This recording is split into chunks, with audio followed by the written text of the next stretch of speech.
আসসালামু আলাইকুম। Village life with Taslima চ্যানেলে আপনাদের আরও একবার স্বাগত। ঘুম থেকে উঠেই ফজরের নামাজ পড়ে চলে আসলাম হাঁস মুরগি ছাড়ার জন্য। হাঁস মুরগি ছেড়ে দিলাম, দেখতেই পারছো আপু ভাইয়ারা। আর আমার হাঁস মুরগি ছাড়ার কাজ শেষ, দেখতেই পারছো। আর এই যে আমার হাঁস দুইটা চলে যাইতেছে না খাইয়া, ডিম পারে একটাই। আর এখানে একটা মোরগ আর মুরগি ভাত দিছি, ভাত খাইতেছে। আর আমার হাঁসের ডিম পারছে, দেখাবো তোমাদের। নতুন হাঁসের ডিম তো একটু ছোট ছোট।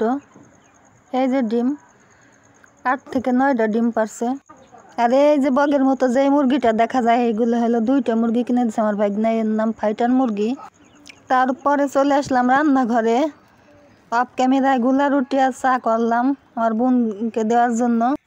বোন হলো আরবি পড়ায়, সকালে বাড়িতে 1 বাজ পড়ায়, তারপরে বের হয়ে যায় আর আসে 10টার সময়।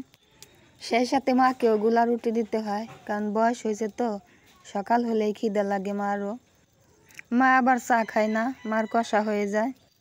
আর চাটা কিন্তু ফাটাফাটি কালার হয়েছিল, কারণ আমরা বৃষ্টির পানিতে চা বানাই। আর এখন কিন্তু দুপুরে 1টা ছিল, আজকে কিন্তু প্রচুর বৃষ্টি হয়েছে। আর মনে হচ্ছিল ঘরের চাল ভেঙে যাবে বৃষ্টিতে। তোমরা দেখতে থাকো, আর আশা করি আজকের ভিডিওটা তোমাদের একটু বেশিই ভালো লাগবে। আর দেখো কি পরিমাণে বৃষ্টি নামতেছে, কি শব্দ হয়। আর আমার কিন্তু ভীষণ ভালো লাগতেছে। এইটা কিন্তু আমাদের পাশের বাড়ি। আমি বৃষ্টির আগে যাই আটকা করে গেছিলাম। আর যারা আমার ভিডিওটা দেখছো এখন একটা লাইক দেওয়া হয় নাই, তাদেরকে রিকোয়েস্ট করবো তারা লাইকটা দিয়ে দাও। আর যারা সাবস্ক্রাইব করে নাই তারা সাবস্ক্রাইব করে আমার পাশে থাকো। আর যারা লাইক দিয়ে সাবস্ক্রাইব করে আমার পাশে আসো তাদেরকে অসংখ্য অসংখ্য ধন্যবাদ। আর চলে আসলাম নদীর পাড়ে। এই যে দেখো আমাদের রাজহাঁস আছে এইখানে, এই দলের ভিতরে 1.5 মাস ধরে বাড়ি আসে না। আর সেই সাথে আমাদের নদীর ভিউটাও তোমাদের দেখাইলাম। এই যে আমাদের নদী, আমাদের বাড়ির সাথেই, ঘরের সাথেই নদী। আর আমাদের 2টা রাজহাঁস, কারো হাসি বাড়ি যায় না, নদীতেই থাকে। আর চলে আসলাম বাড়িতে। এই যে দেখো বৃষ্টিতে কি নাজেহাল অবস্থা করছে আমাদের ছোট্ট উঠানটা। এই যে দেখো।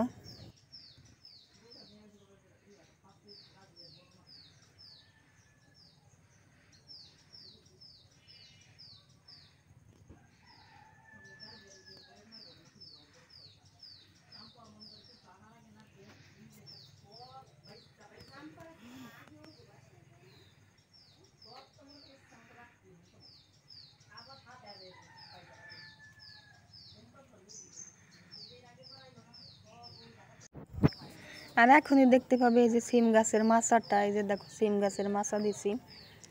আমার সিম গাছটা এত ভালো ছিল, এখন সিম গাছে আমার পোকা লাগছে, গাছটাই মরে মরে যাচ্ছে। আর ওই সিম গাছের মাচায় আবার উস্তে গাছ উঠছে। এই যে দেখো উস্তে গাছটা। উঠানের ভিতরে একটু মাচা দিতে হবে, কারণ উস্তে গাছটা উঠানের দিকে এগিয়ে আসছে, তাই একটু মাচা দিতে হবে আর একটু বাড়াইয়া। আর একটা উস্তে জালিও পড়ছে, তোমাদের দেখাবো, দেখতে থাকো। এই যে সেই জালিটা। আর আমি গরিব বলে আমার ভিডিওটা কেউ দেখো না, তোমাদের কাছে অনুরোধ আমার ভিডিওটা দেখো, আমার পাশে থাকো। আর আমাদের উঠানে একটা অপরাজিতা গাছ হয়েছে, মাঝে মধ্যে আমরা চা করে খাই। এই যে সেই গাছটা, অনেকে আবার নীলকণ্ঠ বলে। আর আমি নীলকণ্ঠই বলি, অপরাজিতা আমার মুখে আসে না। আর এটা কিন্তু আমাদের বাহিরের উঠান। বাহিরের উঠানের সাথে এই যে গেটের সাথেই কিন্তু একটা ওই যে হলুদ গাছ আছে। হলুদ গাছটা ওই যে পোকায় ধরছে।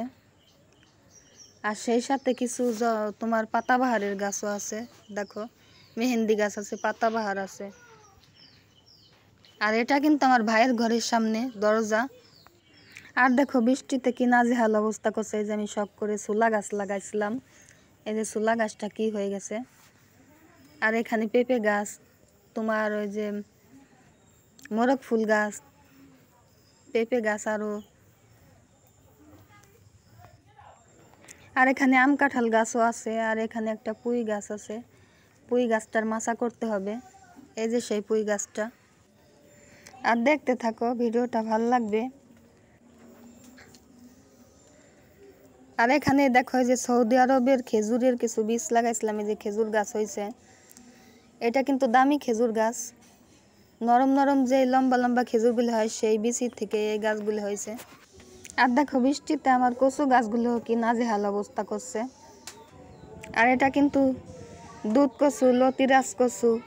দুদিন আগেও কিন্তু এই জায়গা থেকে লতি খাইছি আমরা উঠাইয়া, তা তোমাদের সাথে শেয়ার করা হয় নাই।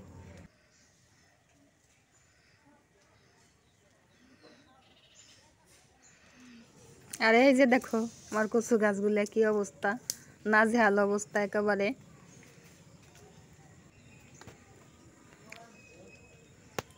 আর এখানে কিন্তু একটা সবরি কলার গাছও লাগাইছি আমি শখ করে। এই যে দেখো সবরি কলার গাছটা।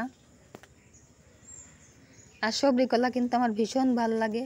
আর আমরা যেহেতু গ্রামে থাকি আমাদের বেশি সবজি কিনা লাগে না, আমাদের বাড়ির থেকে আশপাশ থেকে টুকটাক ভালোই হয়।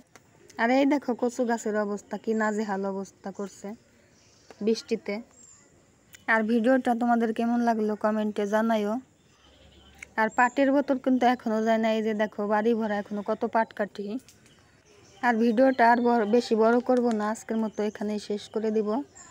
ফিরে আসবো নতুন কোনো ভিডিও নিয়ে, ততক্ষণ তোমরা ভালো থাকো, সুস্থ থাকো, আল্লাহ হাফেজ।